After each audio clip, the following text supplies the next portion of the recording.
परमात्मा श्री कृष्ण की वाणी गीता गुरु शिष्य संवाद है। अतः अर्जुन ने स्वीकार किया कि शिष्यस्तेहं साधिमाम त्वाम प्रपन्नम। भगवन, मैं आपका शिष्य हूं, आपकी शरण हूं। मुझे वो उपदेश दीजिए जिससे मैं परम श्रेय को प्राप्त हो जाऊं। अतः उस परम गुरु के चरणों में गीता आरंभ करने से पूर्व ये स्तुति गुरु वंदना प्रस्तुत की जा रही है। ओम श्री सद्गुरुदेव भगवान की जय।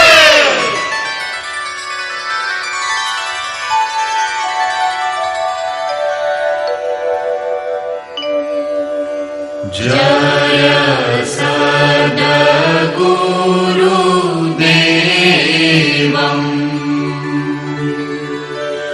परमानन्दम्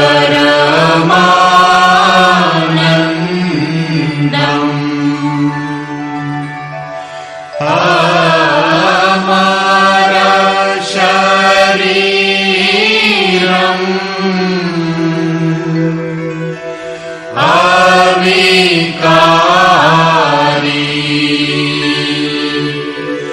निरगुण निरमूलम्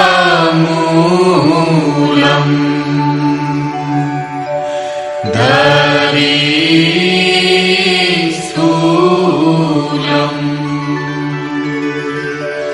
काटनशूलम्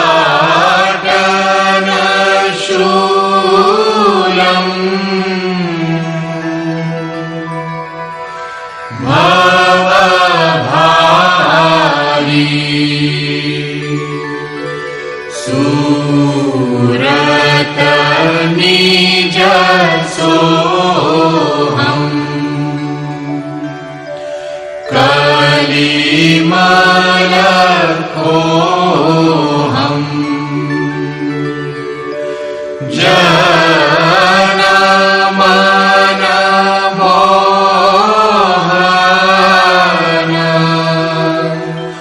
छवि भारी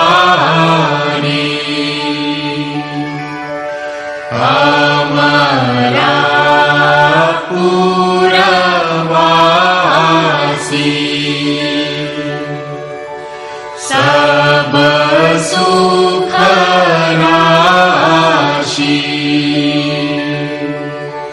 सदा एक रस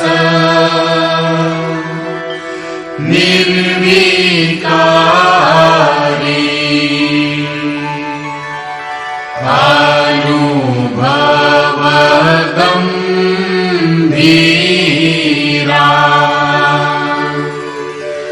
मति के धीरा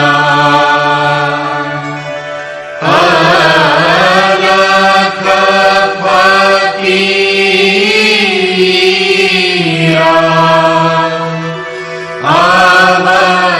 अवतारी योगी अद्वैष्टा त्रिकाल द्रष्टा केवल पद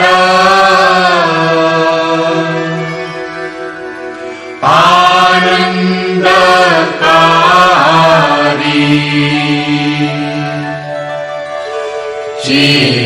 चित्रकूट ही आयो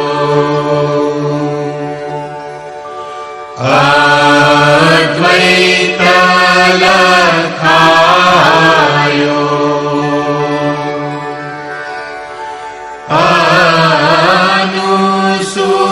अनुसूया आसन मारी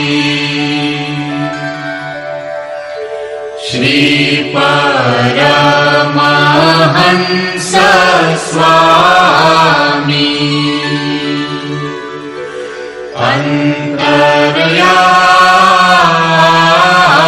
अंतर्यामी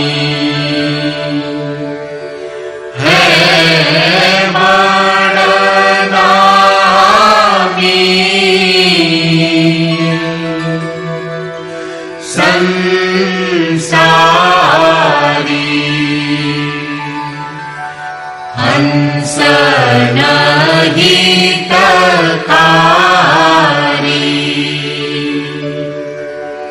जग पगुधारी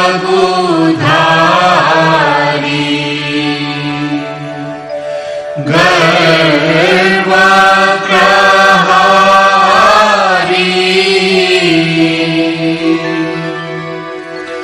उपकारी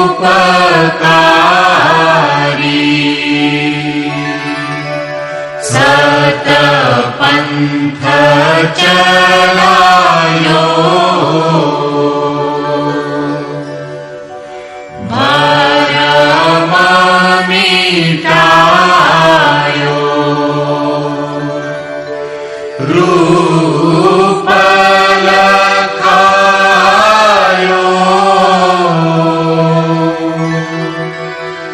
करतारी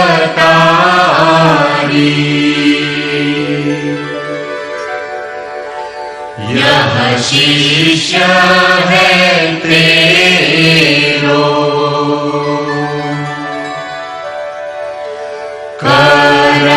करतनी हो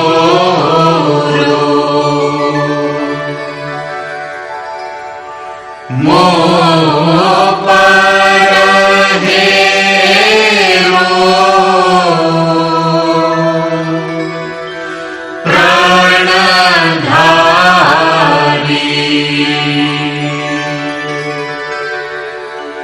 जय सद्गुरुदेवम्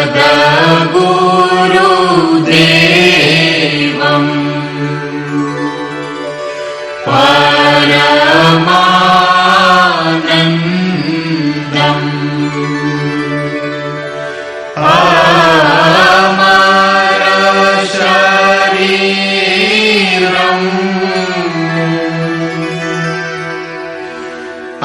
अविकारी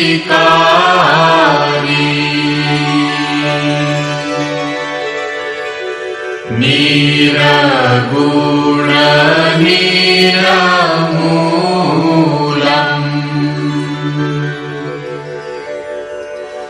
धरी स्थूलम्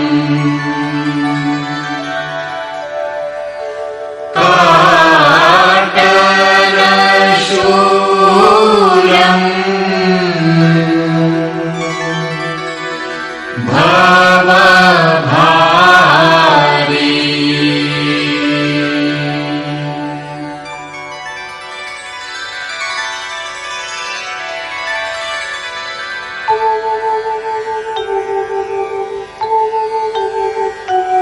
ओम जय गुरुदेव जय गुरुदेव जय गुरुदेव जय गुरुदेव ओम जय गुरुदेव जय गुरुदेव जय गुरुदेव जय गुरुदेव ओम जय गुरुदेव जय गुरुदेव जय गुरुदेव जय गुरुदेव। अमृतंश बहनों तथा भाइयों, जिन महापुरुष ने समस्त वेदों का संकलन किया, वेदांत शास्त्र का प्रवर्तन किया, महाभारत तथा भागवत जिनकी कृतियां हैं, उन्होंने शास्त्रों के रूप में किसी ग्रंथ को मान्यता दी तो वो है भगवान श्री कृष्णोक्त गीता। तरह तरह की पूजा पद्धतियां, परस्पर विरोधी संगठन धर्म के नाम पर प्रचलित हैं, जबकि धर्म का लक्ष्य है एक परमात्मा की शोध। कल्याण स्वरूप वो परमात्मा एक है, उसे प्राप्त करने की निश्चित क्रिया का पालन धर्म है। जब परमात्मा एक है, उसे प्राप्त करने की क्रिया एक है, तो बहुत से पंथ क्यों? इसके समाधान के लिए प्रस्तुत है यथार्थ गीता का भावांश, ये गीता कैसेट। धर्म के सरल स्वरूप और उसकी प्राप्ति हेतु निर्धारित क्रिया का क्रमबद्ध तथा पूर्ण विवरण योगेश्वर श्री कृष्णोक्त गीता है। विश्व के प्रत्येक महापुरुष ने जो कुछ भी साधन बताया है वो सब का सब तथा अनेक गोपनीय स्थितियों का स्पष्टीकरण अकेले गीता में है।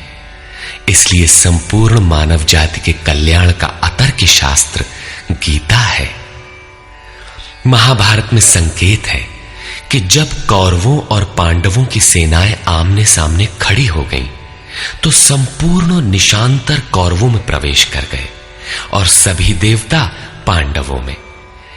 इस कथन से महर्षि व्यास ने स्पष्ट कर दिया कि गीता के सभी पात्र देवता या असुर हैं तथा प्रतीकात्मक हैं। प्रत्येक मनुष्य के अंतःकरण में दैवी और आसुरी दो प्रकृतियां अनादिकाल से हैं। दैवी शक्तियों के सहयोग से जब मनुष्य अपने आत्म स्वरूप की ओर अग्रसर होता है तो काम, क्रोध, राग, द्वेष इत्यादि आसुरी वृत्तियां बाधा के रूप में आक्रमण करती हैं। उनका पार पाना ही वास्तविक युद्ध है। अर्जुन श्रेय के लिए विकल था। उसकी दृष्टि में श्रेय का उपाय था कुल धर्म, पिंडोदक क्रिया, वर्ण संकर से बचाव, कुल क्षय से बचने के लिए युद्ध न करना इत्यादि। मात्र इतनी सी शंका के समाधान हेतु भगवान को उसे 18 अध्याय गीता समझानी पड़ी।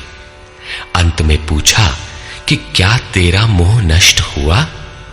अर्जुन ने स्वीकार किया कि भगवान, मेरा मोह नष्ट हो गया और अब मैं वैसा ही करूंगा जैसा भगवान ने उपदेश दिया है। वस्तुतः ये केवल अर्जुन की शंका नहीं थी, बल्कि मानव मात्र की शंका है कि श्रेय क्या है, उसे कैसे प्राप्त करें। इसलिए स्त्री पुरुष, आबाल वृद्ध, मानव मात्र के लिए गीता के 18 अध्याय का अनुशीलन एवं नियमित पाठ नितांत आवश्यक है, जिससे ब्रह्म विधि की स्मृति सृजित रहे तथा बच्चों में भी इन कल्याणकारी संस्कारों का सृजन हो सके।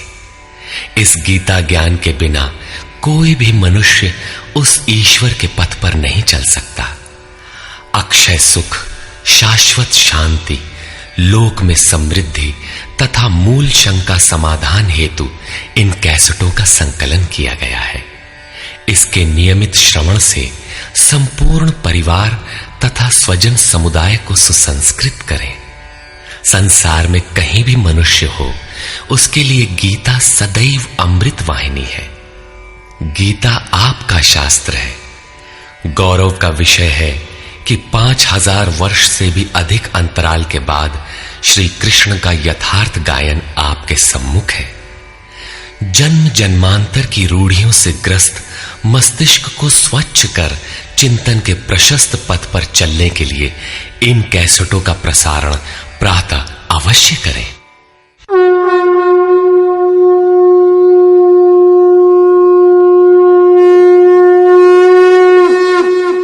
ओम श्री परमात्मने नमः। यथार्थ गीता, श्रीमद् भगवत गीता, अथ प्रथमो अध्यायः।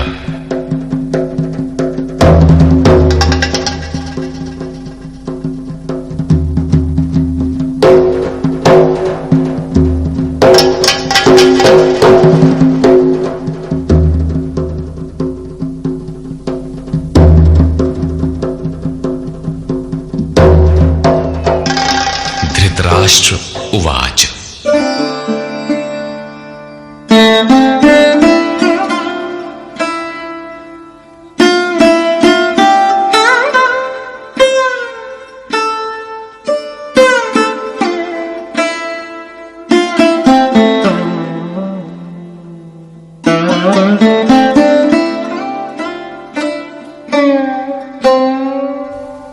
धर्मक्षेत्रे कुरुक्षेत्रे समवेता युयुत्सवः मामकाः पाण्डवाश्चैव किमकुर्वत संजय। धृतराष्ट्र ने पूछा, हे संजय, धर्म क्षेत्र कुरुक्षेत्र में एकत्र युद्ध की इच्छा वाले मेरे और पांडु के पुत्रों ने क्या किया? अज्ञान रूपी धृतराष्ट्र और संयम रूपी संजय। अज्ञान मन के अंतराल में रहता है। अज्ञान से आवृत मन धृतराष्ट्र जन्मांध है, किंतु संयम रूपी संजय के माध्यम से यह देखता है, सुनता है। वो समझता है कि परमात्मा ही सत्य है।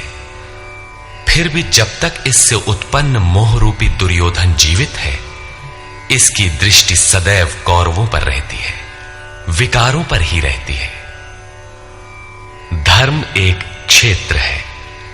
जब हृदय देश में दैवी संपत्ति का बाहुल्य होता है तो यह शरीर धर्म क्षेत्र बन जाता है, और जब इसमें आसुरी संपत्ति का बाहुल्य होता है तो यह शरीर कुरुक्षेत्र बन जाता है।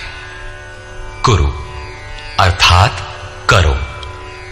यह शब्द आदेशात्मक है। भगवान श्री कृष्ण कहते हैं, प्रकृति से उत्पन्न तीनों गुणों द्वारा परवश होकर मनुष्य कर्म करता है। वो क्षण मात्र भी कर्म किए बिना नहीं रह सकता, गुण उससे करा लेते हैं। तीनों गुण मनुष्य को देवता से कीट पर्यंत शरीरों में ही बांधते हैं। जब तक प्रकृति और प्रकृति से उत्पन्न गुण जीवित हैं, तब तक कुरु लगा रहेगा। अतः जन्म मृत्यु वाला क्षेत्र, विकारों वाला क्षेत्र कुरुक्षेत्र है, और परम धर्म परमात्मा में प्रवेश दिलाने वाली पुण्यमयी प्रवृत्तियों का क्षेत्र धर्म क्षेत्र है।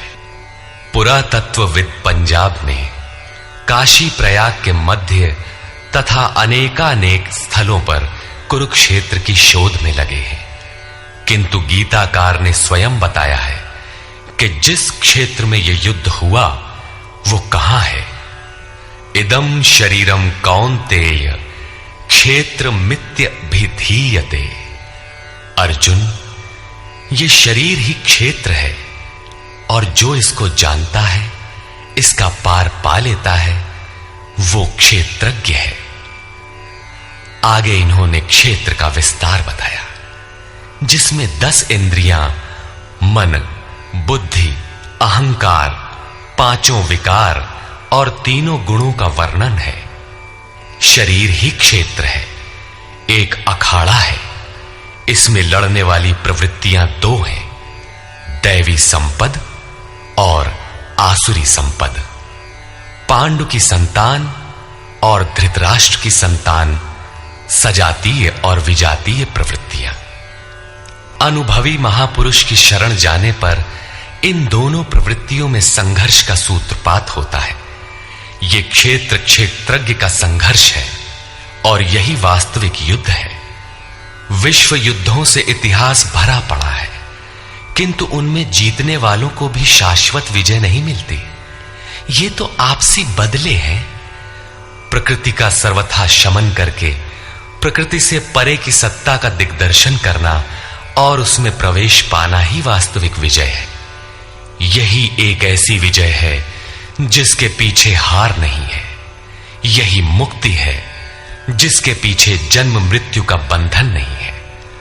इस प्रकार अज्ञान से आच्छादित प्रत्येक मन संयम के द्वारा जानता है कि क्षेत्र क्षेत्रज्ञ के युद्ध में क्या हुआ। अब जैसा जिसके संयम का उत्थान है, वैसे वैसे उसे दृष्टि आती जाएगी।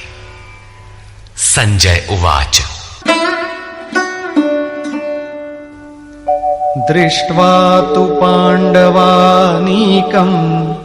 व्यूढं दुर्योधनस्तदा आचार्यमुपसंगम्य राजा वचनमब्रवीत्।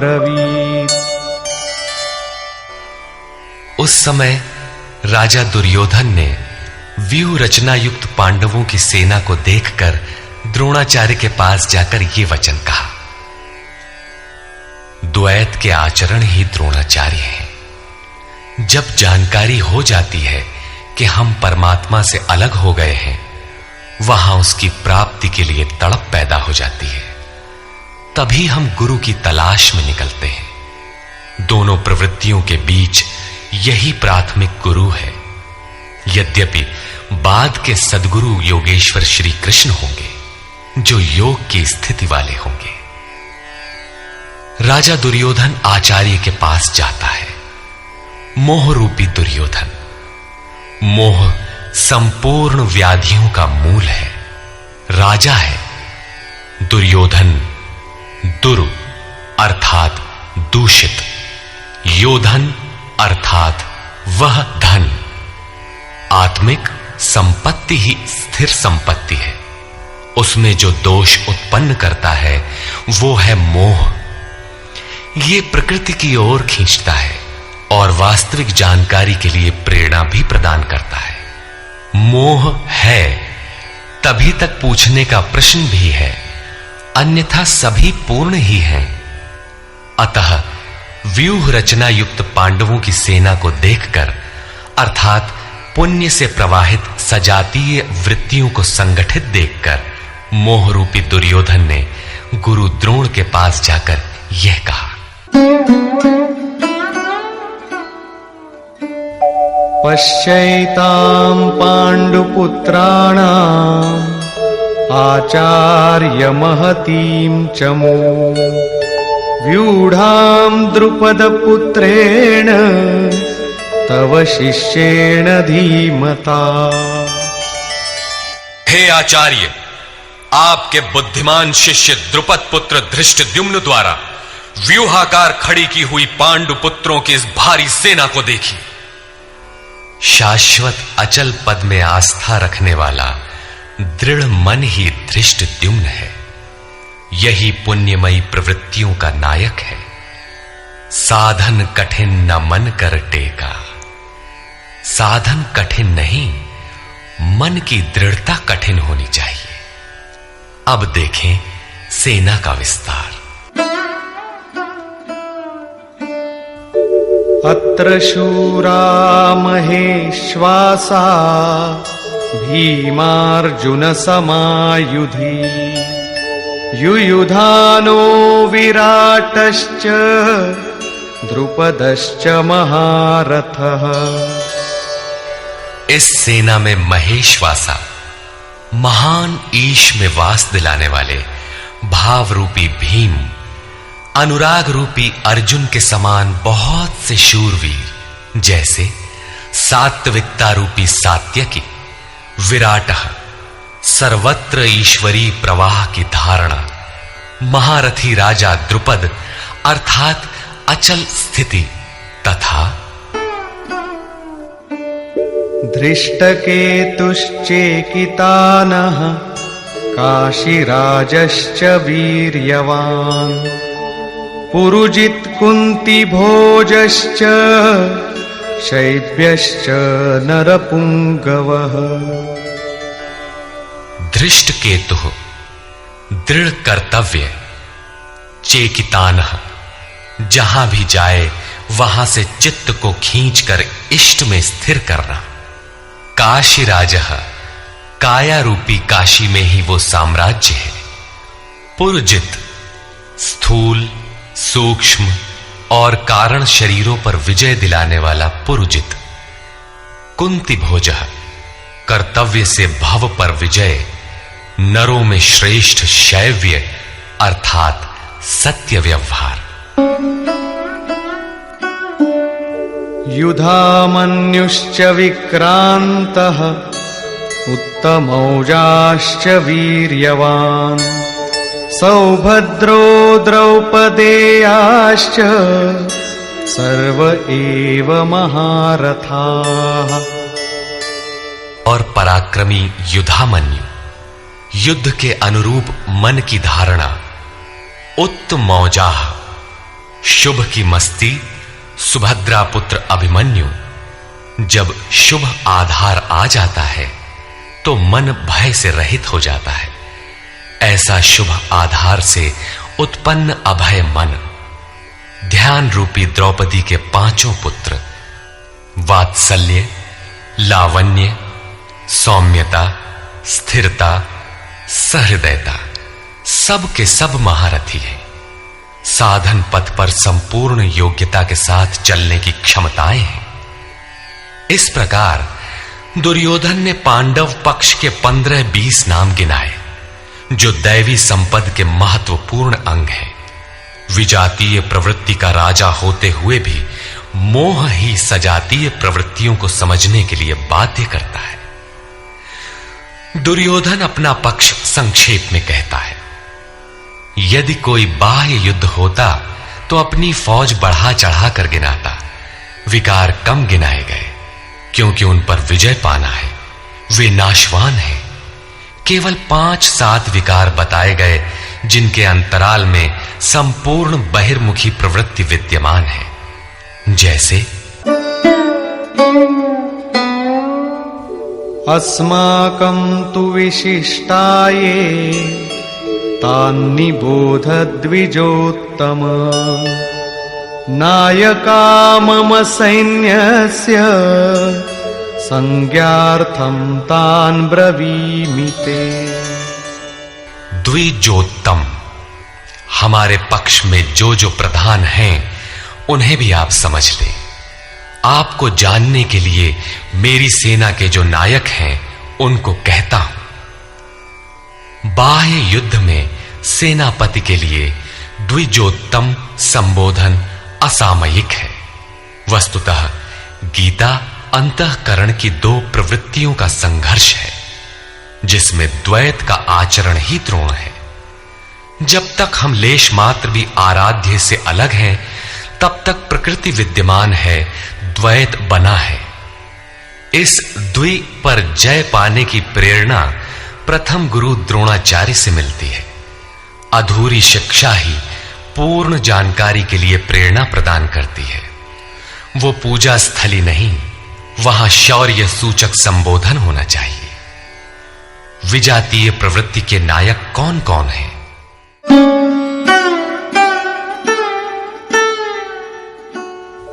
भवान् भीष्मश्च कर्णश्च कृपश्च समितिञ्जयः अश्वत्थामा विकर्णश्च सौमदत्तिस्तथैव च।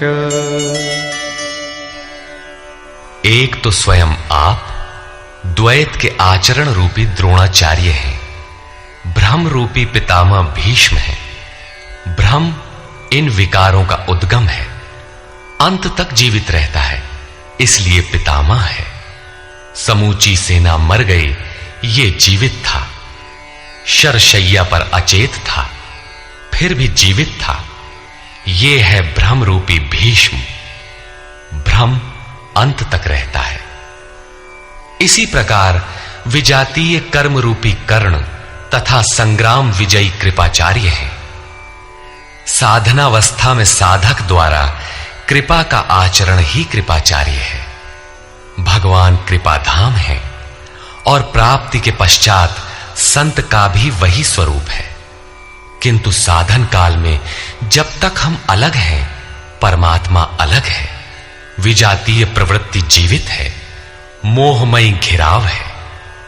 ऐसी परिस्थिति में साधक यदि कृपा का आचरण करता है तो वो नष्ट हो जाता है।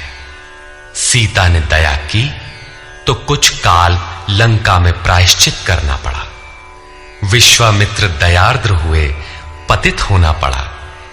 योग सूत्रकार महर्षि पतंजलि भी यही कहते हैं, ते समाधा वुपसर्गा व्युत्थाने सिद्धयः। व्युत्थान काल में सिद्धियां प्रकट होती हैं, वे वास्तव में सिद्धियां हैं, किंतु कैवल्य प्राप्ति के लिए उतनी ही बड़ी विघ्न है जितने काम, क्रोध, लोभ, मोह इत्यादि। गोस्वामी तुलसीदास का भी यही निर्णय है। माया अनेक विघ्न करती है, रिद्धियां प्रदान करती है, यहां तक कि सिद्ध बना देती है। ऐसी अवस्था वाला साधक बगल से निकल भर जाए, मरणासन रोगी भी जी उठेगा। वो भले ठीक हो जाए, किंतु साधक उसे अपनी देन मान बैठे तो नष्ट हो जाएगा। एक रोगी के स्थान पर हजारों रोगी घेर लेंगे, भजन चिंतन का क्रम अवरुद्ध हो जाएगा और उधर बहकते बहकते प्रकृति का बाहुल्य हो जाएगा। यदि लक्ष्य दूर है और साधक कृपा करता है तो कृपा का अकेला आचरण ही समितिंजय समूची सेना को जीत लेगा। इसलिए साधक को पूर्ति पर्यंत इससे सतर्क रहना चाहिए। दया बिनु संत कसाई, दया करी तो आफत आई। लेकिन अधूरी अवस्था में यह विजातीय प्रवृत्ति का दुर्धर्ष योद्धा है। इसी प्रकार आसक्ति रूपी अश्वत्थामा, विकल्प रूपी विकर्ण और भ्रममयी श्वास ही भूरि श्रवा है। ये सभी बहिर्मुखी प्रवाह के नायक हैं।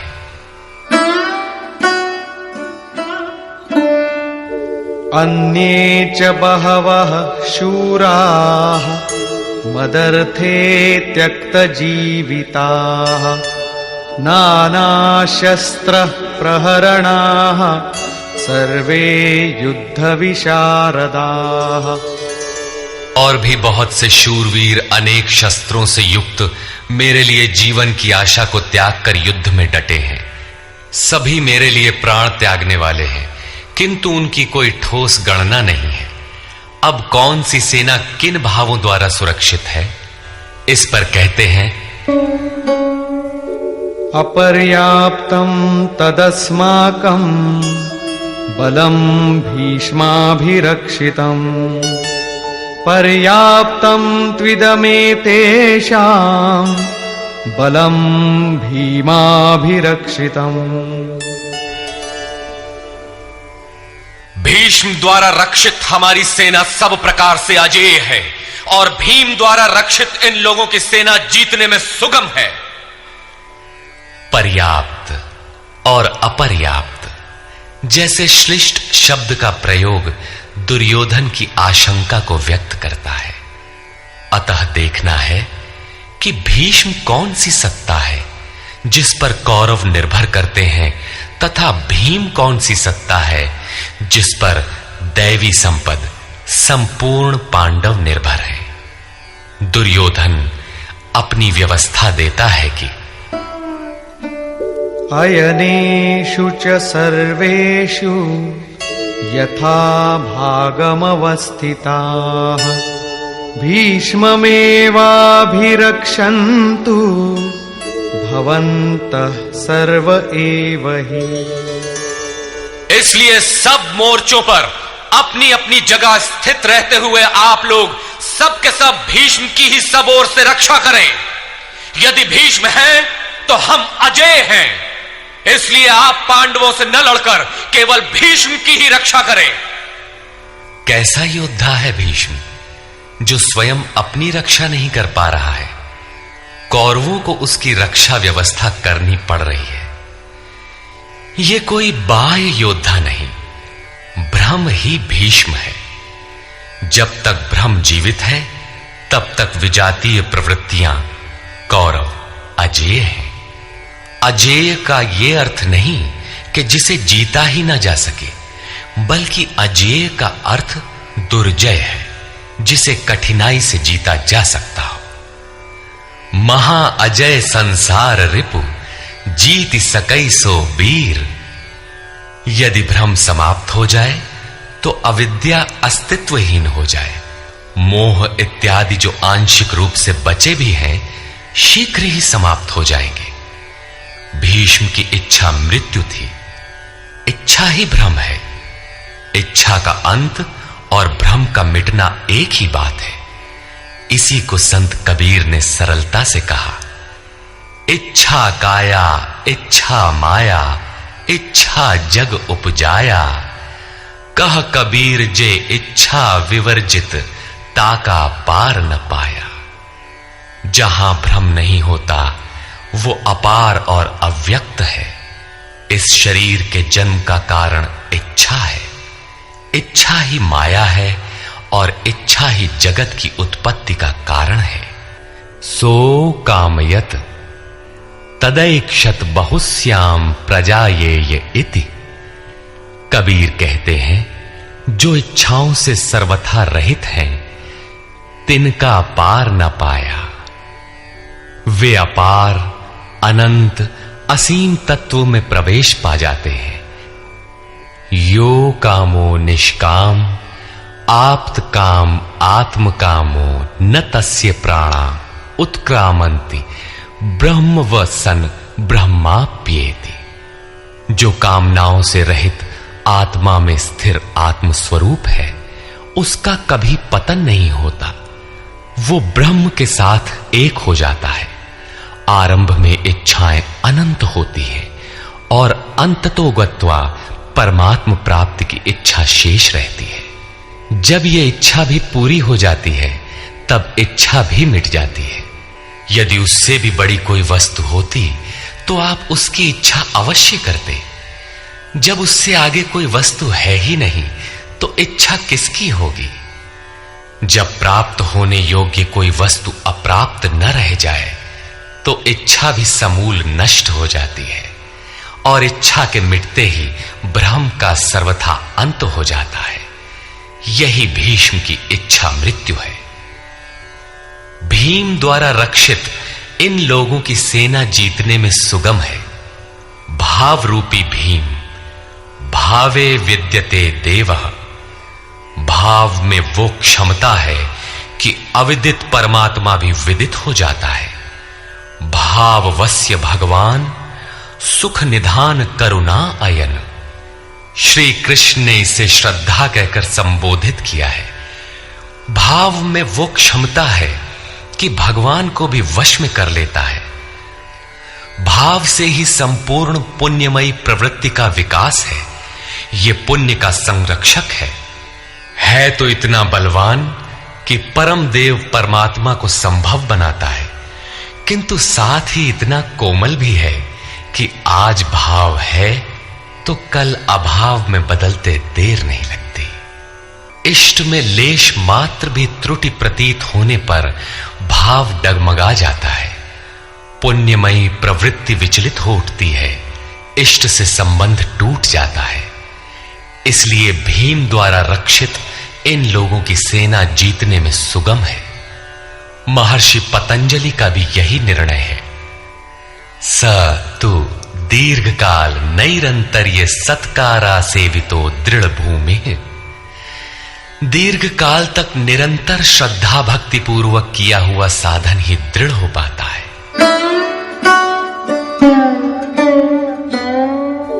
तस्य संजनयन् हर्षं कुरु वृद्धः पितामहः।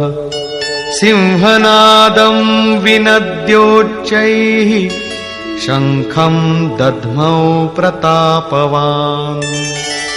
इस प्रकार अपने बलाबल का निर्णय लेकर शंख ध्वनि हुई। शंख ध्वनि पात्रों के पराक्रम की घोषणा है कि जीतने पर कौन सा पात्र आपको क्या देगा। कौरवों में वृद्ध प्रतापवान पितामह भीष्म ने उस दुर्योधन के हृदय में हर्ष उत्पन्न करते हुए उच्च स्वर से सिंहनाद के समान भयप्रद शंख बजाया। सिंह प्रकृति से भयावह पहलू का प्रतीक है। घोर जंगल के नीरव एकांत में शेर की दहाड़ कान में पड़ जाए तो रोंगटे खड़े हो जाएंगे, हृदय कांपने लगेगा। यद्यपि शेर आपसे मीलों दूर है। भय प्रकृति में होता है, परमात्मा में नहीं। वो तो अभय सत्ता है। ब्रह्म रूपी भीष्म यदि विजयी होता है तो प्रकृति के जिस भयारण्य में आप हैं उससे भी अधिक भय के आवरण में बांध देगा।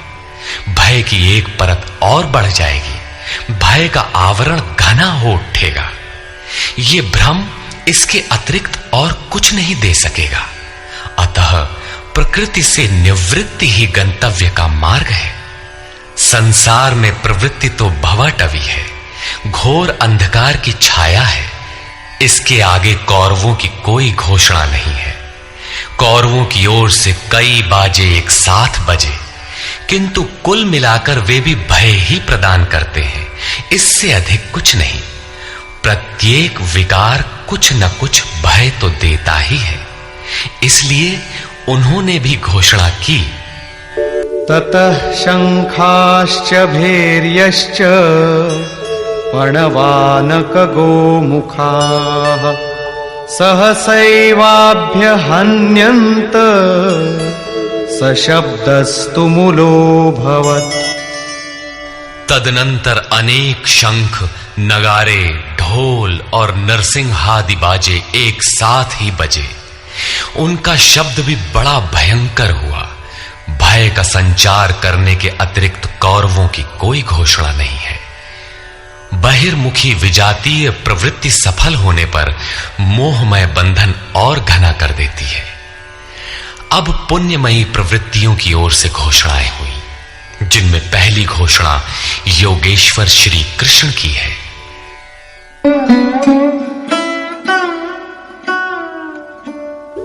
ततः श्वेतैर्हयैर्युक्ते महती स्यन्दने स्थितौ माधव पाण्डवश्चैव दिव्यौ शंखौ प्रदध्मतु।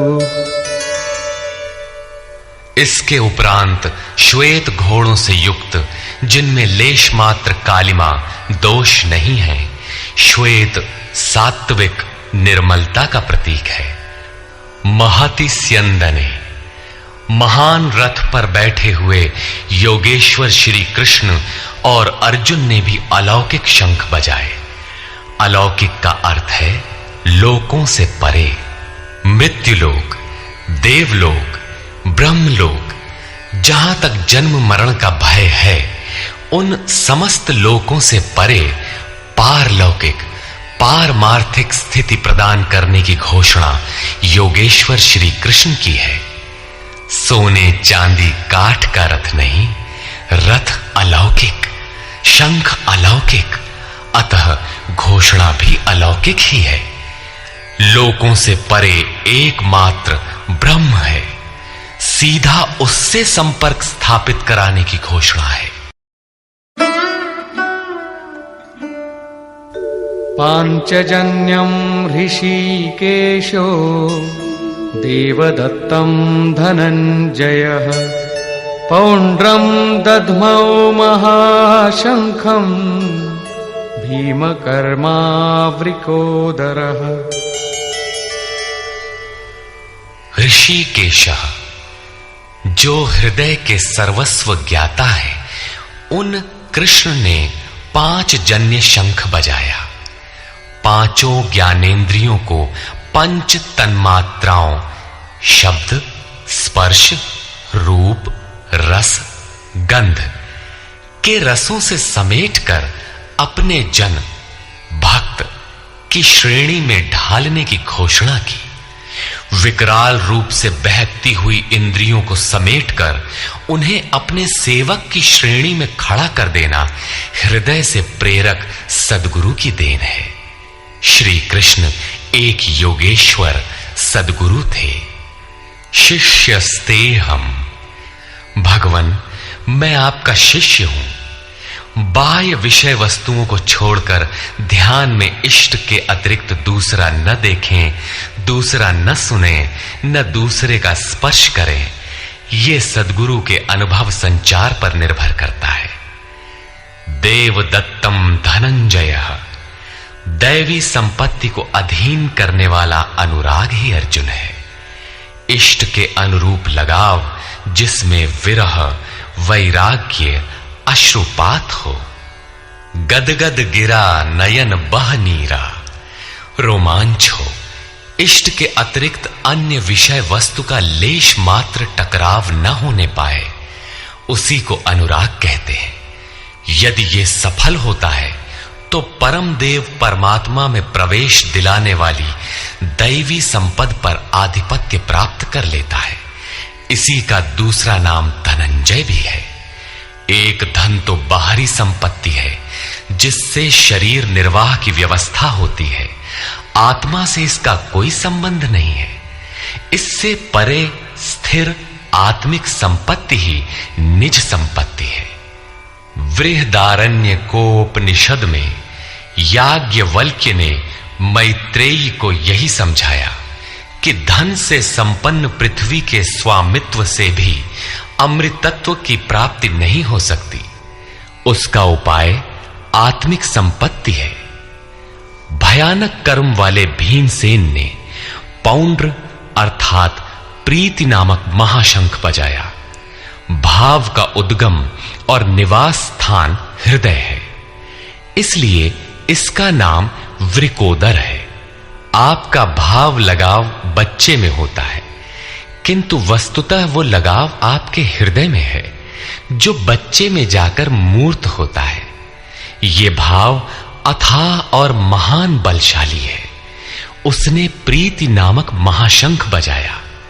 भाव में ही वो प्रीति निहित है, इसीलिए भीम ने पौंड्र प्रीति नामक महाशंख बजाया। भाव महान बलवान है, किंतु प्रीति संचार के माध्यम से। हरि व्यापक सर्वत्र समाना, प्रेम ते प्रकट हो ही मैं जाना। अनंत विजयम राजा कुंती पुत्रो युधिष्ठिरः नकुलः सहदेवश्च सुघोषमणिपुष्पकौ। कुंती पुत्र राजा युधिष्ठिर ने अनंत विजय नामक शंख बजाया। कर्तव्य रूपी कुंती और धर्म रूपी युधिष्ठिर। धर्म पर स्थिरता रहेगी तो अनंत विजयम अनंत परमात्मा में स्थिति दिलाएगा। युद्धे स्थिरः सह युधिष्ठिरः। प्रकृति पुरुष क्षेत्र क्षेत्रज्ञ के संघर्ष में स्थिर रहता है, महान दुख से भी विचलित नहीं होता। तो एक दिन जो अनंत है, जिसका अंत नहीं है, वो है परम तत्व परमात्मा, उस पर विजय दिला देता है। नियम रूपी नकुल ने सुघोष नामक शंख बजाया। ज्यों-ज्यों नियम उन्नत होगा, अशुभ का शमन होता जाएगा, शुभ घोषित होता जाएगा। सत्संग रूपी सहदेव ने मणिपुष्पक शंख बजाया। मनीषियों ने प्रत्येक श्वास को बहुमूल्य मणि की संज्ञा दी है। हीरा जैसी श्वासा बातों में बीती जाए। एक सत्संग तो वो है जो आप सत्पुरुषों की वाणी से सुनते हैं, किंतु यथार्थ सत्संग आंतरिक है। श्री कृष्ण के अनुसार आत्मा ही सत्य है, सनातन है। चित्त सब ओर से सिमटकर आत्मा की संगत करने लगे, यही वास्तविक सत्संग है। ये सत्संग चिंतन, ध्यान और समाधि के अभ्यास से संपन्न होता है। ज्यों-ज्यों सत्य के सान्निध्य में सुरत टिकती जाएगी, त्यों-त्यों एक-एक श्वास पर नियंत्रण मिलता जाएगा। मन सहित इंद्रियों का निरोध होता जाएगा। जिस दिन सर्वथा निरोध होगा, वस्तु प्राप्त हो जाएगी। वाद्य यंत्रों की तरह चित्त का आत्मा के स्वर में स्वर मिलाकर संगत करना ही सत्संग है। बाह्य मणि कठोर है, किंतु श्वास मणि पुष्प से भी कोमल है। पुष्प तो विकसित होने या टूटने पर कुम्हलाता है, किंतु आप अगले श्वास तक जीवित रहने की गारंटी नहीं दे सकते। किंतु सत्संग सफल होने पर प्रत्येक श्वास पर नियंत्रण दिलाकर परम लक्ष्य की प्राप्ति करा देता है। इसके आगे पांडवों की कोई घोषणा नहीं है, किंतु प्रत्येक साधन कुछ न कुछ निर्मलता के पथ में दूरी तय करता है। आगे कहते हैं,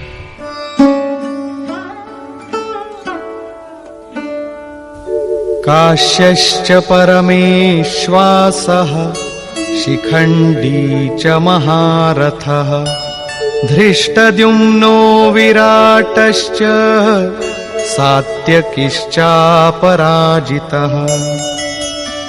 काया रूपी काशी। पुरुष जब सब ओर से मन सहित इंद्रियों को समेटकर काया में ही केंद्रित करता है, तो परमेश्वासः परम ईश में वास का अधिकारी हो जाता है। परम ईश में वास दिलाने में सक्षम काया ही काशी है। काया में ही परम ईश का निवास है। परमेश्वास का अर्थ श्रेष्ठ धनुष वाला नहीं, बल्कि परम धन ईश धन वास है। शिखा सूत्र का त्याग ही शिखंडी है। आजकल लोग सिर के बाल कटा लेते हैं और सूत्र के नाम पर गले की जनेऊ हटा लेते हैं, अग्नि जलाना छोड़ देते हैं। हो गया सन्यास उनका। नहीं, वस्तुतः शिखा लक्ष्य का प्रतीक है जिसे आपको पाना है, और सूत्र है संस्कारों का। जब तक आगे परमात्मा को पाना शेष है, पीछे संस्कारों का सूत्रपात लगा हुआ है, तब तक त्याग कैसा, सन्यास कैसा? अभी तो चलने वाले पथिक हैं। जब प्राप्तव्य प्राप्त हो जाए, पीछे लगे हुए संस्कारों की डोर कट जाए, ऐसी अवस्था में ब्रह्म सर्वथा शांत हो जाता है। इसलिए शिखंडी ही ब्रह्म रूपी भीष्म का विनाश करता है। शिखंडी चिंतन पथ की विशिष्ट योग्यता है, महारथी है। धृष्टद्युम्न दृढ़ और अचल मन तथा विराटः सर्वत्र विराट ईश्वर का प्रसार देखने की क्षमता इत्यादि दैवी संपद के प्रमुख गुण हैं। सात्विकता ही सात्य की है। सत्य के चिंतन की प्रवृत्ति अर्थात सात्विकता यदि बनी है तो कभी गिरावट नहीं आने पाएगी, इस संघर्ष में पराजित नहीं होने देगी। द्रुपदो द्रौपदेयाश्च सर्वशः पृथिवीपते सौभद्रश्च महाबाहुः शंखान् दद्मुः पृथक् पृथक्। अचल पददायक द्रुपद और ध्यान रूपी द्रौपदी के पांचों पुत्र सहृदयता, वात्सल्य, लावण्य, सौम्यता इत्यादि साधन में महान सहायक महारथी हैं तथा बड़ी भुजा वाला अभिमन्यु, इन सब ने पृथक पृथक शंख बजाए। भुजा कार्यक्षेत्र का प्रतीक है। जब मन भय से रहित हो जाता है तो उसकी पहुंच दूर तक हो जाती है। हे राजन, इन सब ने अलग अलग शंख बजाए। कुछ न कुछ दूरी सभी तय कराते हैं। इनका पालन आवश्यक है, इसलिए इनके नाम गिनाए। इसके अतिरिक्त कुछ दूरी ऐसी भी है जो मन बुद्धि से परे है। भगवान स्वयं ही अंतःकरण में विराज कर तय कराते हैं। इधर दृष्टि बनकर आत्मा से खड़े हो जाते हैं और सामने स्वयं खड़ा होकर अपना परिचय करा लेते हैं। सघोषोधार्तराष्ट्राणाम् हृदयानि व्यदारयत् नभश्च पृथिवीं चैव तुमुलो व्यनुनादयन्। उस घोर शब्द ने आकाश और पृथ्वी को भी शब्दायमान करते हुए धृतराष्ट्र पुत्रों के हृदय विदीर्ण कर दिए। सेना तो पांडवों की ओर भी थी, किंतु हृदय विदीर्ण हुए धृतराष्ट्र पुत्रों के। वस्तुतः पांचजन्य दैवी शक्ति पर आधिपत्य, अनंत पर विजय, अशुभ का शमन और शुभ की घोषणा धारावाही होने लगे तो कुरुक्षेत्र आसुरी संपद, बहिर्मुखी प्रवृत्तियों का हृदय विदीर्ण हो जाएगा। उनका बल शनैः शनैः क्षीण होने लगता है। सर्वथा सफलता मिलने पर मोहमयी प्रवृत्तियां सर्वथा शांत हो जाती हैं।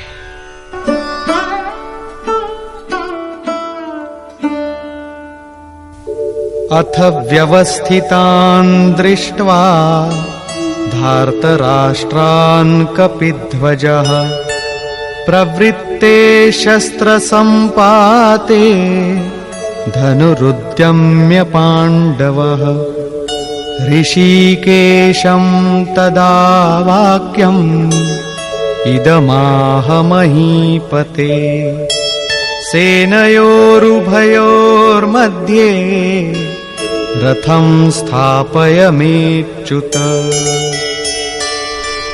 संयम रूपी संजय ने अज्ञान से आवृत मन को समझाया कि हे राजन, उसके उपरांत कपिध्वजः वैराग्य रूपी हनुमान, वैराग्य ही ध्वज है जिसका, ध्वज राष्ट्र का प्रतीक माना जाता है।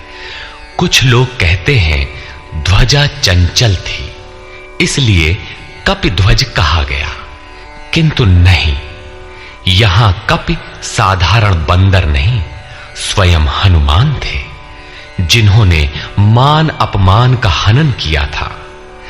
सममान निरादर आदरहीन।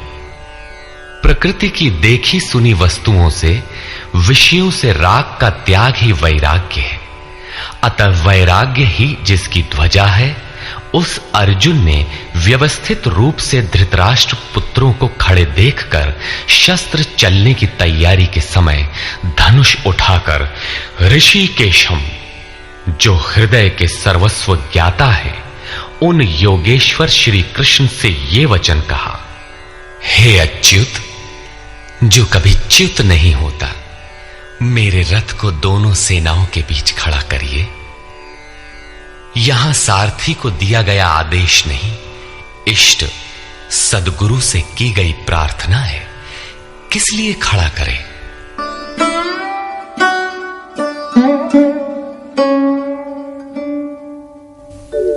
यावदेतान्निरीक्षेऽहम् योद्धुकामानवस्थितान् कैर्मया सह योद्धव्यम् अस्मिन् रणसमुद्यमे। जब तक मैं इन स्थित हुए युद्ध की कामना वालों को अच्छी प्रकार देख न लूं कि इस युद्ध के उद्योग में मुझे किन किन के साथ युद्ध करना योग्य है, इस युद्ध व्यापार में मुझे किन किन के साथ युद्ध करना है।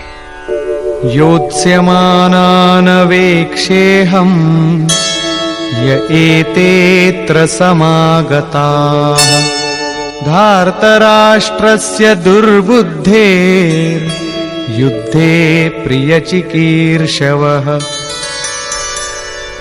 दुर्बुद्धि दुर्योधन का युद्ध में कल्याण चाहने वाले जो जो ये राजा लोग इस सेना में आए हैं, उन युद्ध करने वालों को मैं देखूंगा, इसलिए खड़ा करें। मोह रूपी दुर्योधन, मोहमयी प्रवृत्तियों का कल्याण चाहने वाले जो जो राजा इस युद्ध में आए हैं, उनको मैं देख लूं। संजय उवाच,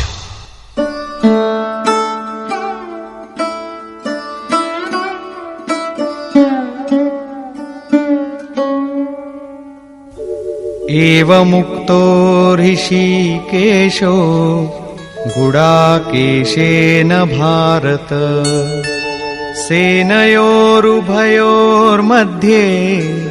स्थापयित्वा रथोत्तमम् भीष्मद्रोणप्रमुखतः सर्वेषां च महीक्षिताम् उवाच पार्थ पश्यैतान् समवेतान् कुरुनीति। संजय बोला, निद्राजयी अर्जुन द्वारा इस प्रकार कहे जाने पर हृदय के ज्ञाता श्री कृष्ण ने दोनों सेनाओं के बीच भीष्म, द्रोण और महीक्षिताम शरीर रूपी पृथ्वी पर अधिकार जमाए हुए संपूर्ण राजाओं के बीच उत्तम रथ को खड़ा करके कहा कि पार्थ, इन इकट्ठे हुए कौरवों को देख, यहां उत्तम रथ सोने चांदी का रथ नहीं है। संसार में उत्तम की परिभाषा नश्वर शरीर के प्रति अनुकूलता प्रतिकूलता से की जाती है। ये परिभाषा अपूर्ण है। जो हमारे आत्मा, हमारे स्वरूप का सदैव साथ दे, वही उत्तम है, जिसके पीछे अनुत्तम मलिनता न हो। तत्रापश्यत् स्थितान् पार्थः पितॄनथ पितामहान् आचार्यान् मातुलान् भ्रातॄन् पुत्रान् पौत्रान् सखींस्तथा श्वशुरान् सुहृदश्चैव सेनयोरुभयोरपि। इसके उपरांत अचूक लक्ष्य वाले पार्थिव शरीर को रथ बनाने वाले पार्थ ने उन दोनों सेनाओं में स्थित पिता के भाइयों को, पितामहों को, आचार्यों को, मामाओं को, भाइयों को, पुत्रों को, पौत्रों को, मित्रों को, श्वसुरों को और सुहृदों को देखा। दोनों सेनाओं में अर्जुन को केवल अपना परिवार, मामा का परिवार, ससुराल का परिवार, सुहृद और गुरुजन दिखाई पड़े। प्रचलित गणना के अनुसार 18 अक्षौहिणी 2.5-3 अरब के लगभग होता है, जो आज के विश्व की जनसंख्या के समकक्ष है। इतने मात्र के लिए यदा कदा विश्व स्तर पर आवास, खाद्य समस्या बन जाती है। इतना बड़ा जन समूह अर्जुन के 3-4 रिश्तेदारों का परिवार मात्र था। क्या इतना बड़ा भी किसी का परिवार होता है?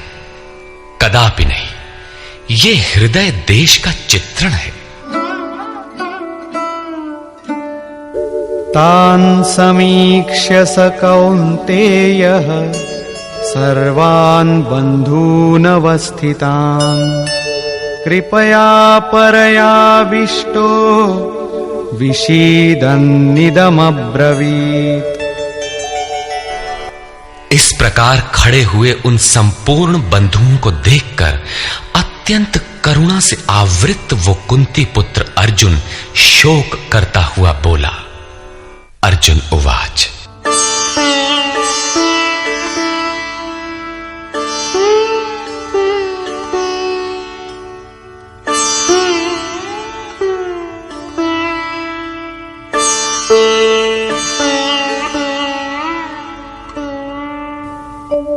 दृष्ट्वेमं स्वजनं कृष्ण युयुत्सुं समुपस्थितम् सीदन्ति मम गात्राणि मुखं च परिशुष्यति वेपथुश्च शरीरे मे रोमहर्षश्च जायते। हे कृष्ण, इस युद्ध की इच्छा वाले खड़े हुए स्वजन समुदाय को देखकर मेरे अंग शिथिल हुए जाते हैं, मुख सूखा जाता है और मेरे शरीर में कंप तथा रोमांच हो रहा है।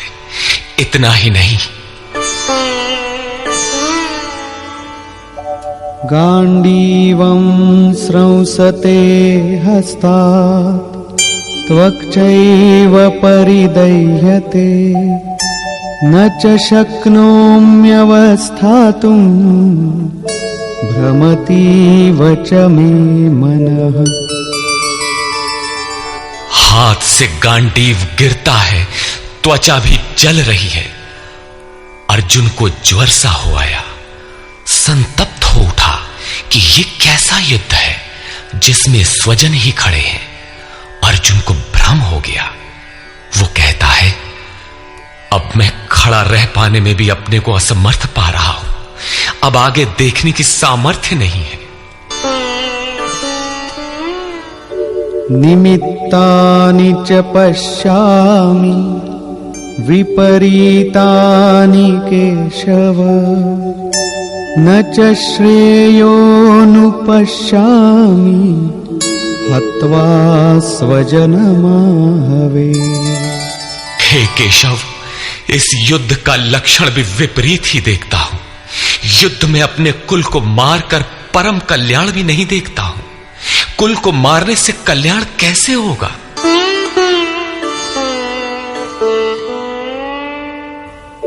न कांक्षे विजयं कृष्ण न च राज्यं सुखानि च किन्नो राज्येन गोविन्द किं भोगैर्जीवितेन वा। संपूर्ण परिवार युद्ध के मुहाने पर है। इन्हें युद्ध में मारकर विजय से मिलने वाला राज्य और राज्य से मिलने वाला सुख अर्जुन को नहीं चाहिए। वो कहता है, हे श्री कृष्ण, मैं विजय नहीं चाहता, राज्य तथा सुख भी नहीं चाहता। हे गोविंद, हमें राज्य या भोग अथवा जीवन से भी क्या प्रयोजन है? क्यों?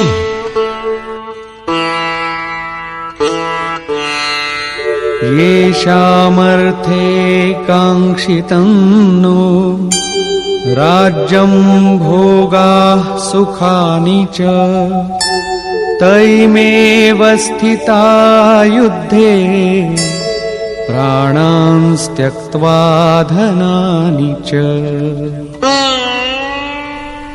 हमें जिनके लिए राज्य भोग और सुखादिक इच्छित हैं, वे ही परिवार जीवन की आशा त्याग कर युद्ध के मैदान में खड़े हैं।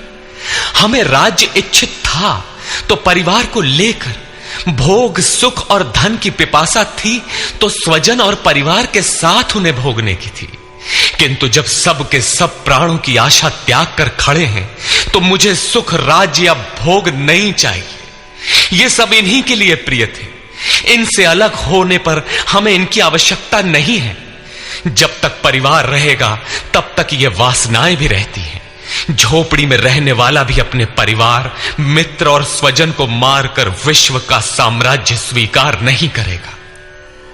अर्जुन यही कहता है कि हमें भोग प्रिय थे, विजय प्रिय थी, किंतु जिनके लिए थी, जब वे ही नहीं रहेंगे तो भोगों से क्या प्रयोजन?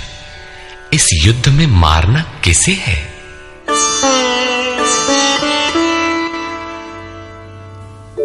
आचार्याः पितरः पुत्राः तथैव च पितामहाः मातुलाः श्वशुराः पौत्राः शालाः संबंधिनस्तथा।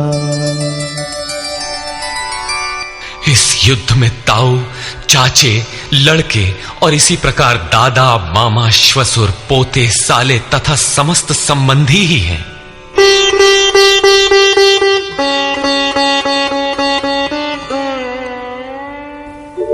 एतान्न हन्तुमिच्छामि घ्नतोऽपि मधुसूदन अपि त्रैलोक्य राज्यस्य हेतो किन्नु मही कृते।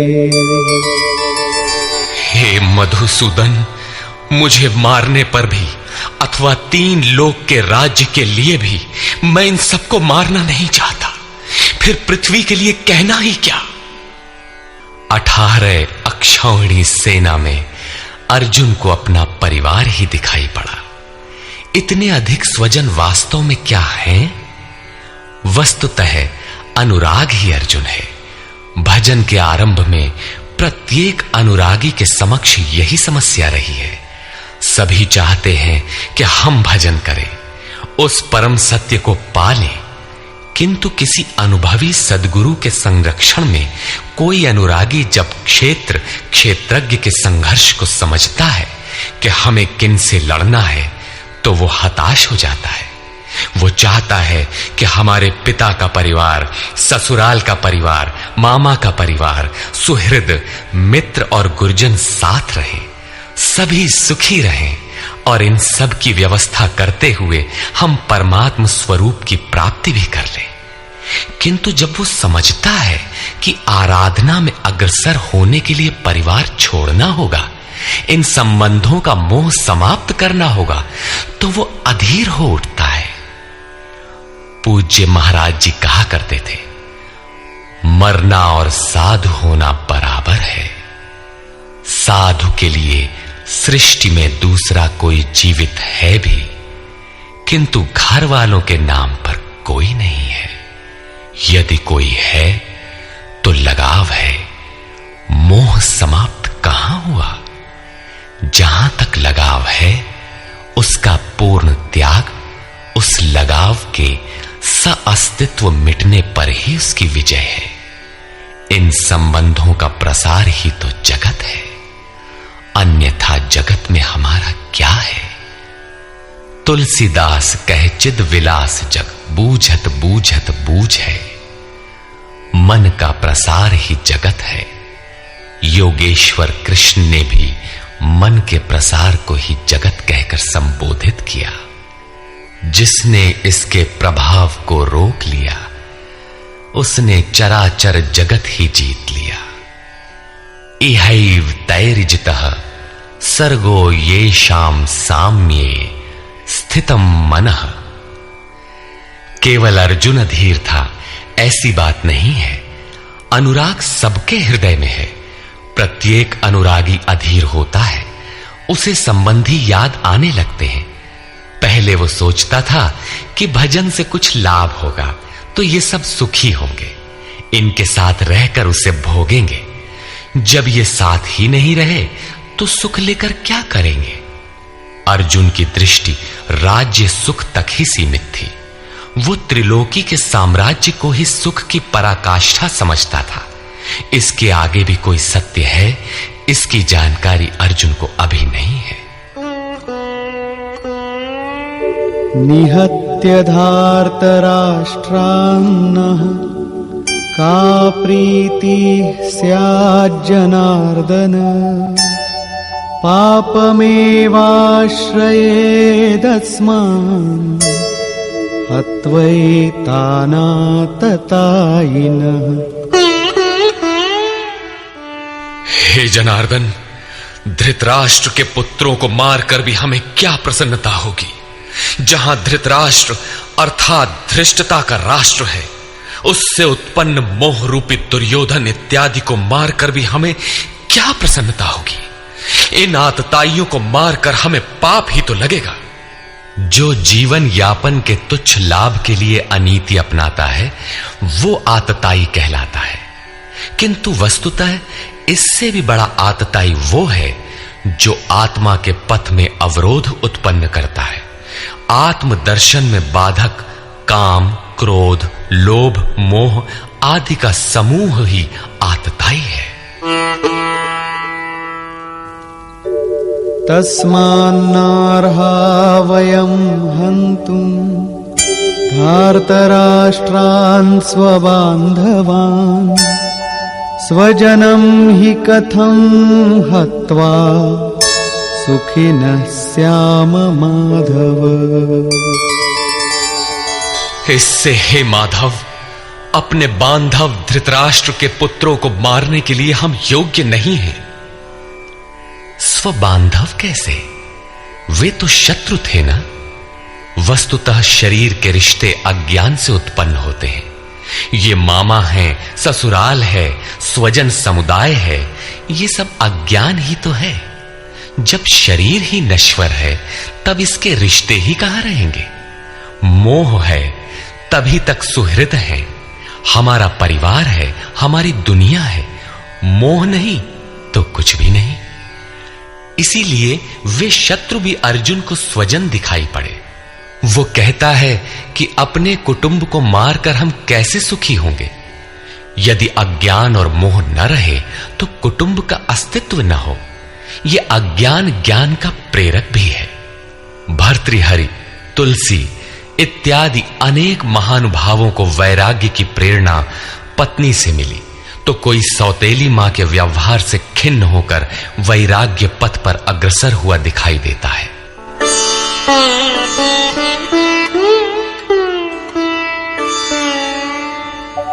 यद्यप्येतेन पश्यन्ति लोभोपहत चेतसः कुलक्षयकृतं दोषं मित्रद्रोहे च पातकम्। यद्यपि लोभ से भ्रष्ट चित्त हुए ये लोग कुल नाश के दोष और मित्र द्रोह के पाप को नहीं देखते हैं। ये उनकी कमी है। फिर भी कथं न ज्ञेयमस्माभिः पापादस्मान्निवर्तितुं कुलक्षयकृतं दोषं प्रपश्यद्भिर्जनार्दन। हे जनार्दन, कुल नाश से होने वाले दोषों को जानने वाले हम लोगों को इस पाप से हटने के लिए क्यों नहीं विचार करना चाहिए? मैं ही पाप करता हूं ऐसी बात नहीं, आप भी भूल करने जा रहे हैं। कृष्ण पर भी आरोप लगाया। अभी वो समझ में अपने को कृष्ण से कम नहीं मानता। प्रत्येक नया साधक सद्गुरु की शरण जाने पर इसी प्रकार तर्क करता है और अपने को जानकारी में कम नहीं समझता। यही अर्जुन भी कहता है कि ये भले न समझें, किंतु हम आप तो समझदार हैं। कुल नाश के दोषों पर हमें विचार करना चाहिए। कुल नाश में दोष क्या है? कुलक्षये प्रणश्यन्ति कुलधर्माः सनातनाः। धर्मे नष्टे कुलं कृत्स्नम् अधर्मोऽभिभवत्युत। कुल के नाश होने से सनातन कुल धर्म नष्ट हो जाते हैं। अर्जुन कुल धर्म कुलाचार को ही सनातन धर्म समझ रहा था। धर्म के नाश होने पर संपूर्ण कुल को पाप भी बहुत दबा लेता है। अधर्माभिभवात् कृष्ण प्रदुष्यन्ति कुलस्त्रियः। स्त्रीषु दुष्टासु वार्ष्णेय जायते वर्णसंकरः। हे कृष्ण, पाप के अधिक बढ़ जाने से कुल की स्त्रियां दूषित हो जाती हैं। हे वार्ष्णेय, स्त्रियों के दूषित होने पर वर्ण संकर उत्पन्न होता है। अर्जुन की मान्यता थी कि कुल की स्त्रियों के दूषित होने से वर्ण संकर होता है, किंतु श्री कृष्ण ने इसका खंडन करते हुए आगे बताया कि मैं अथवा स्वरूप में स्थित महापुरुष यदि आराधना क्रम में भ्रम उत्पन्न कर दे तब वर्ण संकर होता है। वर्ण संकर के दोषों पर अर्जुन प्रकाश डालता है।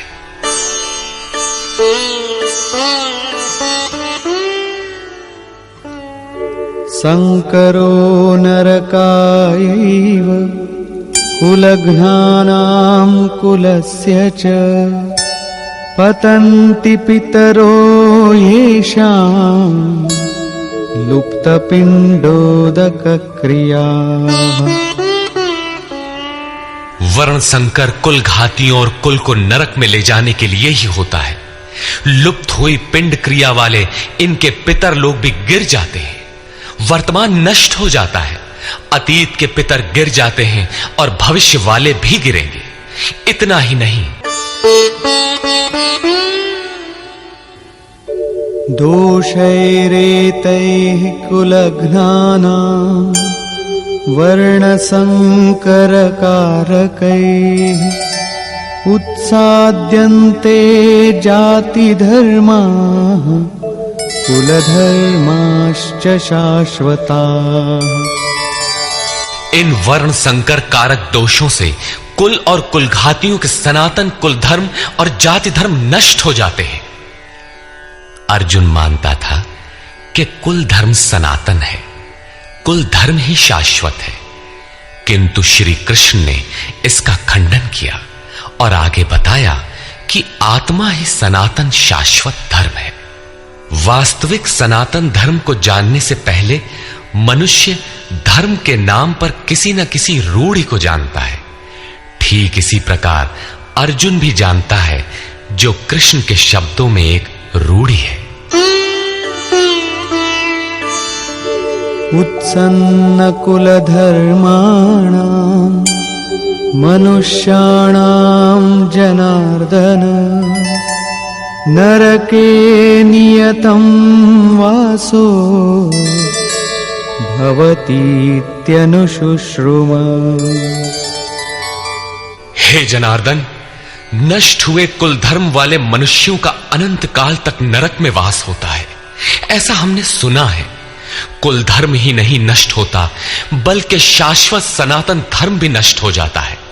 जब धर्म ही नष्ट हो गया तो ऐसे पुरुष का अनंत काल तक नरक में निवास होता है। ऐसा हमने सुना है, देखा नहीं, सुना है। अहो बत महत् पापम् कर्तुं व्यवसिता वयम् यद्राज्य सुखलोभेन हन्तुं स्वजनमुद्यताः। अहो, शोक है कि हम लोग बुद्धिमान होकर भी महान पाप करने को तैयार हुए हैं। राज्य और सुख के लोभ से अपने कुल को मारने के लिए उद्यत हुए हैं। अभी अर्जुन अपने को कम ज्ञाता नहीं समझता। आरंभ में प्रत्येक साधक इसी प्रकार बोलता है। महात्मा बुद्ध का कथन है कि मनुष्य जब अधूरी जानकारी रखता है तो अपने को महान ज्ञानी समझता है, और जब आधे से आगे की जानकारी हासिल करने लगता है तो अपने को महान मूर्ख समझता है। ठीक इसी प्रकार अर्जुन भी अपने को ज्ञानी ही समझता है। वो कृष्ण को ही समझाता है कि उस पाप से परम कल्याण हो, ऐसी बात भी नहीं। केवल राज्य और सुख के लोभ में पड़कर हम लोग कुल नाश करने को उद्यत हुए हैं। महान भूल कर रहे हैं। हम ही भूल कर रहे हैं, ऐसी बात नहीं, आप भी भूल कर रहे हैं। एक धक्का कृष्ण को भी दिया। अंत में अर्जुन अपना निर्णय देता है। यदि माम प्रतीकारम् अशस्त्रं शस्त्रपाणयः धार्तराष्ट्रारणे हन्युः तन्मे क्षेमतरं भवेत्। यदि मुझ शस्त्र रहित न सामना करने वाले को शस्त्रधारी धृतराष्ट्र के पुत्र रण में मारे तो उनका वो मारना भी मेरे लिए अति कल्याणकारक होगा।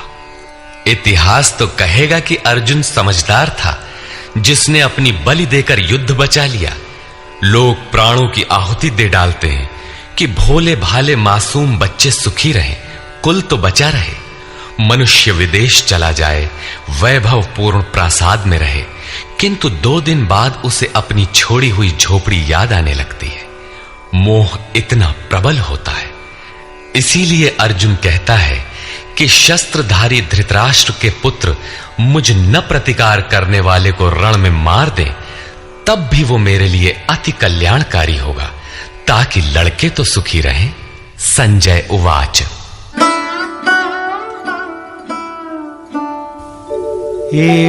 एवमुक्त्वार्जुनः संख्ये रथोपस्थ उपाविशत् विसृज्य सशरं चापं शोकसंविघ्नमानसः। संजय बोला कि रणभूमि में शोक से उद्विग्न मन वाला अर्जुन इस प्रकार कहकर बाण सहित धनुष को त्याग कर रथ के पिछले भाग में बैठ गया, अर्थात क्षेत्र क्षेत्रज्ञ के संघर्ष में भाग लेने से पीछे हट गया। निष्कर्ष, गीता क्षेत्र क्षेत्रज्ञ के युद्ध का निरूपण है। यह ईश्वरीय विभूतियों से संपन्न भगवत स्वरूप को दिखाने वाला गायन है। यह गायन जिस क्षेत्र में होता है वह युद्ध क्षेत्र शरीर है, जिसमें 2 प्रवृत्तियां हैं, धर्म क्षेत्र और कुरुक्षेत्र। उन सेनाओं का स्वरूप और उनके बल का आधार बताया। शंख ध्वनि से उनके पराक्रम की जानकारी मिली। तदनंतर जिस सेना से लड़ना है उसका निरीक्षण हुआ, जिसकी गणना 18 अक्षौहिणी अर्थात लगभग 6.5 अरब कही जाती है, किंतु वस्तुतः वे अनंत हैं। प्रकृति के दृष्टिकोण 2 हैं, एक इष्टोन्मुखी प्रवृत्ति दैवी संपद, दूसरी बहिर्मुखी प्रवृत्ति आसुरी संपद। दोनों प्रकृति ही हैं। एक इष्ट की ओर उन्मुख करती है परम धर्म परमात्मा की ओर ले जाती है और दूसरी प्रकृति में विश्वास दिलाती है। पहले दैवी संपद को साध कर आसुरी संपद का अंत किया जाता है, फिर शाश्वत सनातन परब्रह्म के दिग्दर्शन और उसमें स्थिति के साथ दैवी संपद की आवश्यकता शेष हो जाती है। युद्ध का परिणाम निकल आता है। अर्जुन को सैन्य निरीक्षण में अपना परिवार ही दिखाई पड़ता है, जिसे मारना है। जहां तक संबंध है उतना ही जगत है। अनुराग के प्रथम चरण में पारिवारिक मोह बाधक बनता है। साधक जब देखता है कि मधुर संबंधों में इतना विच्छेद हो जाएगा जैसे वे थे ही नहीं, तो उसे घबराहट होने लगती है। स्वजनासक्ति को मारने में उसे अकल्याण दिखाई देने लगता है। वह प्रचलित रूढ़ियों में अपना बचाव ढूंढने लगता है, जैसा अर्जुन ने किया। उसने कहा, कुल धर्म ही सनातन धर्म है। इस युद्ध से सनातन धर्म नष्ट हो जाएगा, कुल की स्त्रियां दूषित होंगी, वर्ण संकर पैदा होगा, जो कुल और कुलघातियों को अनंत काल तक नरक में ले जाने के लिए ही होता है। अर्जुन अपनी समझ से सनातन धर्म की रक्षा के लिए विकल है। उसने श्री कृष्ण से अनुरोध किया कि हम लोग समझदार होकर भी यह महान पाप क्यों करें। अर्थात श्री कृष्ण भी पाप करने जा रहे हैं। अंततो गत्वा पाप से बचने के लिए मैं युद्ध नहीं करूंगा, ऐसा कहता हुआ हताश अर्जुन रथ के पिछले भाग में बैठ गया। क्षेत्रज्ञ के संघर्ष से पीछे हट गया। टीकाकारों ने इस अध्याय को अर्जुन विषाद योग कहा है। अर्जुन अनुराग का प्रतीक है। सनातन धर्म के लिए विकल होने वाले अनुरागी का विषाद योग का कारण बनता है। यही विषाद मनु को हुआ था। हृदय बहुत दुख लाग, जन्म गयऊ हरि भगति बिनु। संशय में पड़कर ही मनुष्य विषाद करता है। उसे संदेह था कि वर्ण संकर पैदा होगा जो नरक में ले जाएगा। सनातन धर्म के नष्ट होने का भी उसे विषाद था। अतः संशय विषाद योग का सामान्य नामकरण इस अध्याय के लिए उपयुक्त है। अतः ओम तत्सदिति श्रीमद् भगवद गीता सूपनिषत्सु ब्रह्म विद्यायाम योग शास्त्रे श्री कृष्ण अर्जुन संवादे संशय विषाद योगो नाम प्रथमोऽध्यायः। इस प्रकार स्वामी अड़गड़ानंद कृत श्रीमद् भगवद गीता के भाष्य यथार्थ गीता का प्रथम अध्याय पूर्ण होता है।